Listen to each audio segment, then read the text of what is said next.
Well, millennials is a fascinating phenomenon that's hit the industry, and we've been trying to spend the last probably couple of years helping retailers understand the impact. I mean, most retailers really didn't factor in that this was going to be something they were going to have to deal with. But you look at it from two standpoints. Millennials are basically the generation of people who have grown up with nothing but high-speed internet access, mobility, social networking, high-speed computing, and the digital lifestyle, basically.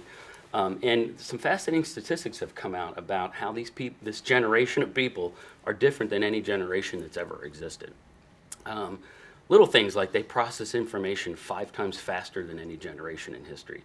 Great example of this I love to tell is one morning I walked into my daughter's room a couple years ago. I think she was 13 at the time. It was like 8 in the morning, and I was going to ask her what she wanted for breakfast, and she was sitting there banging on the computer, and I asked her what she was doing because I was, marked for Microsoft. I'm proud. She's on the computer at 8 in the morning. I would have been. And I said, "What are you doing?" She said, "I'm IMing." And I said, "Honey, just pick up the phone, call the person. You get twice the conversation in half the time." She's like, "Dad, talking to all my friends." She had 9 IM sessions going at one time. 9 conversations at one time. Most of you guys, I'm sure you can relate. If I'm on a conference call and I'm reading email and I got 2 IMs going, I'm maxed out. 9 conversations, didn't even phase her. I mean, these kids today will do 9 IM conversations, be posting on Facebook and doing homework at the same time because they don't know any different, right? So why is that important to retailers? Well, look at it from the consumer side. These kids are typically on not one, but 2 or 3 different social networking sites. They feel, for some amazing reason, compelled to want to tell the world about everything they're doing as they're doing it. I don't understand it, but my mom didn't understand why Zeppelin was the best thing that ever happened to my generation. So instead of fighting it, ignoring it, or arguing with it, accept it and figure out this is what they do, right? So if they're communicating in this way and they have this fervent need to kind of leverage this technology, harness it, tap into it, hear what they have to say. Look for the trends, look for the patterns on Facebook. Use it to try and attract, critical, strong talent for your organization.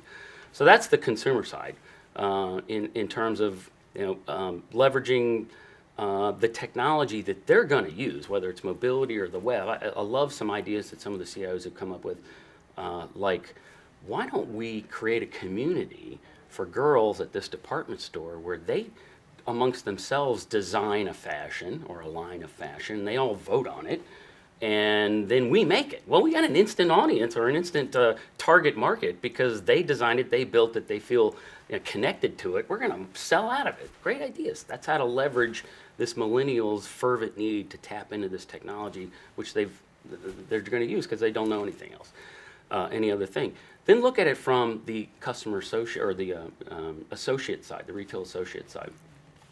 These kids, a lot of them, you're hiring to work in your stores. This is your face to the customer.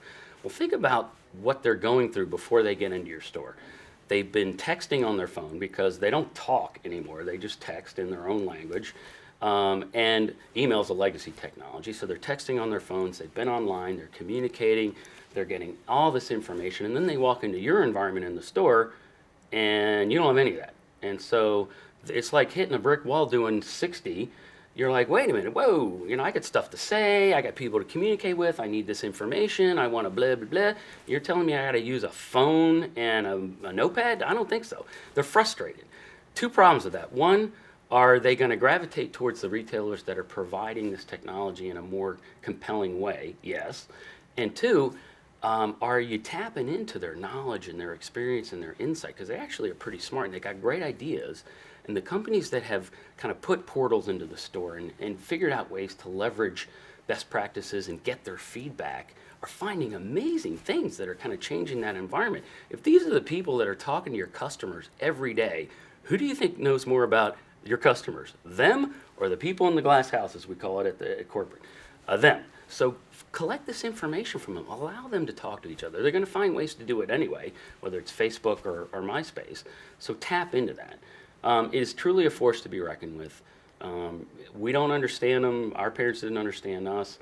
But this isn't going to change. This is only going to get more and more critical in terms of the technologies that they're going to be using. And eventually these millennials are going to become adults and they're going to be in that target demographic. I love this one retailer who caters to an older generation who said, "Oh, my customers are never going to use this type of technology." And I said, "Well, that's great. In 10 years, they're going to all be dead.